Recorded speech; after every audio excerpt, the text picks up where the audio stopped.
Diving into Coinbase today as they want to do direct deposit in crypto. My name is Paul Barron. Welcome back to Tech Path. That's what we're going to look at today, and that is kind of this evolution of where we are seeing the movement of cryptocurrency kind of invading a lot of different banking architecture. This was one that really surprised me even in the sense that direct deposit could be, one step closer to Coinbase becoming your bank. And that is exactly what's happening. If you look at Coinbase launching Get Paid in Crypto Direct Deposit, it's working with major payroll and HR companies to let millions of workers get paid in crypto. I think this is a great tool set for the average person that is really looking to try to go in this direction. And a few features offered a practical way to receive wages in crypto for millions of US workers. They're going to obviously get paid, and it's tied to Coinbase's debit card. The feature will go live in the next few weeks. If you want to receive your paycheck in crypto, until now, that option has been only available to a handful of people, like celebrity athletes who've been taking cryptocurrency in terms of pay. That's usually a little different process. But basically today, Coinbase announced and said, hey, you're going to be able to do this and right there with a direct deposit. So much like what you've had with many of your other direct deposit accounts, you're going to have an account number just like in any debit card. I'm interested to see how far Coinbase takes this. If they take this all the way in to the aspect of maybe a checking account to where they'd be, maybe competing with someone like an Ally Bank or a Chime or someone like that, these online banking systems. The other opportunity here is I think we're going to see some of these other banking systems, especially online banking systems, start to maybe look at crypto as a potential vehicle for moving assets in the HR and payroll sphere. Now, don't get me wrong, there's a lot of challenges ahead of this, and I'll break down the legality of it, what states this could potentially affect, how this even works within the legal system, all that. We're going to talk about that today. But also, jumping back, it's going to be basically where you can go in and set up direct deposit, a few easy steps without leaving the Coinbase app, and then find your current payroll company or employer. So it's kind of like when you go in to transfer funds, you're looking for your bank account and it's connecting through Plaid. That's kind of the way I see this maybe working. So you'll be able to kind of do this, I think, with a lot of different companies out there, maybe ADP, Gusto, some of those that are really going to play into this. So it's a pretty cool element. Now, with all of that, the underlying technology, and I just want to jump to this. This is a story that basically kind of talks about where this all connects. The appeal in the underlying tech is basically use of math rather than third-party banks to facilitate nearly instant transactions. That's the whole aspect of this. The question will be is whether or not people will start utilizing this to pay their employees, because there are some scenarios, even though it has reached somewhat of a mainstream theming right now, the point is that immediately as you get cash in, you're moving into the crypto markets. So that in itself starts to change the definition of the U.S. Department of Labor in terms of what they call monetary funds. And that, of course, is going to be applied to the state level, depending on what some of the states are doing, and that's kind of the next big scenario. I want to jump to also Gusto, because Gusto is a company that we even use. This guy or this company is now looking like a $10 billion valuation. This is an HR software that's sailing toward an IPO. They're literally just, I think, maybe a few months away. So I'm really interested in where Gusto is going to fly, because Gusto could become one of those companies, the Cloud 100, that jumps into this space with someone like a Coinbase and really kind of redefining the entire marketplace of where all of this is going. All right, so I want to jump over to what's happening in the city of Miami. Miami City's Commission has successfully passed a resolution that proposed by Mayor Francis Suarez, which is the crypto mayor, I think, out there. Thank God we live here in Florida. But the workers of the Magic City will be able to receive either a portion of their salaries or the whole paycheck in the world's largest cryptocurrency, Bitcoin. Top that off, Miami residents can also pay fees and taxes in Bitcoin. That in itself is all moving in this right direction. He had a video message that basically said, hey, man, we are the crypto forward city. They're trying to keep up with what's happening in Wyoming. And I think that's a really cool aspect of where this is going. The question you probably has, is it legal for, if you're a business owner, is it legal for you to pay in cryptocurrency? So let's jump to this. Under the Fair Labor Standard Act, wages must be paid in cash or negotiable instrument payable at par. Cryptocurrency, of course, is neither. And while more popular cryptocurrencies can easily be immediately converted for cash, the fact is it's not U.S. Department of Labor, so this is going to be interesting. Employers must also consider state laws, and some of which require wages to be paid in U.S. currency, which is California, Washington, Georgia, Maryland, Delaware, and you can see Texas is also included in there.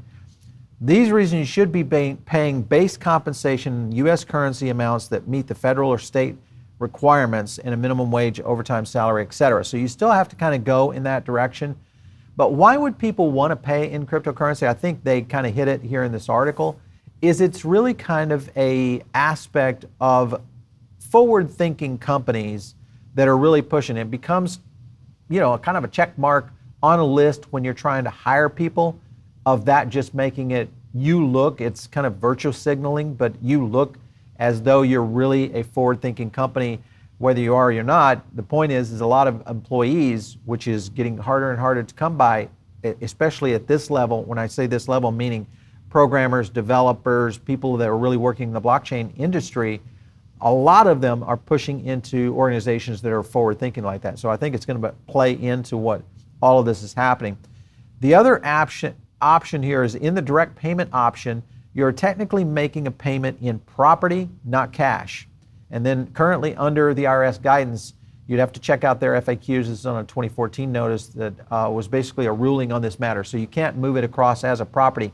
Interestingly enough, it's identified here as a property when right now we've got the SEC pushing over here that many tokens and projects are securities, which also is another one that you can't pay someone in stocks, bonds, or securities. So all this plays into kind of this whole approach in terms of whether or not it will work for private businesses. So the first thing I would recommend is get with your accountant, your CPA, and then also get with your attorney and check the state laws, the city laws that you have within your own organization or within your own state, and find out if it's even doable. And then hopefully you're going to have the ability to utilize maybe online services like Augusto or an ADP or someone like that, which is basically your transaction place where you're doing your tax withholdings, all those kind of things. And at that point, maybe the employee has the ability to say, hey, here's my direct deposit directly into Coinbase, and I want X percentage in cash and maybe X percentage in Bitcoin, because that's kind of just diverting it. You're essentially putting in, as a business owner, in it as a U.S. monetary system, cash, fiat money, but it's moving into the system and converting directly into an asset. So this is going to get interesting. What is really intriguing to me is the fact that this is invading heavily in on the banking system. Because remember, banks have pretty much held the direct deposit keys for a long time. Now there are a few debit cards and online banking accounts that are moving in this direction, whether it's Go Banks, the Allies of the world, the Chimes of the world. They are all moving in that direction, but how many of them are doing 1% cash back on their debit cards? That's a big difference. And they're doing 1% cash back, and where with Coinbase, you can go in and select when you get your debit card what percentage or which version of cash back you want. So you've got all sorts of arrays of crypto assets and currencies that you can pull into. I selected Bitcoin, obviously, but that's the point, is it gives you a lot more flexibility in moving into those cash backs. I'm interested to see if this starts to shift the curve on where some of these banks are really seeing some of these pressures, especially if we start to see more and more. Remember, Coinbase now has their full loan product out there, which is very, very competitive. I wouldn't say it's as competitive as, say, a Celsius, but once you start going up into, say, the 1 year to 3 year repayment schedule, or the percentage of locked value to loan, the percentage is actually very close to what Celsius is offering, even though on the short term, Celsius kills everybody at 1%. But the point is that Coinbase is dabbling into loans. They're looking at yield paying. They're also going after this whole focus around the cryptocurrency movement, which is the idea around direct deposit directly into your account at Coinbase and using your Coinbase debit card as essentially your banking account. So this is going to be interesting how it plays out. And very cool. I want to hear your comments below, or see your comments below, on whether or not you would do this. Would you trust Coinbase to do your direct deposits with?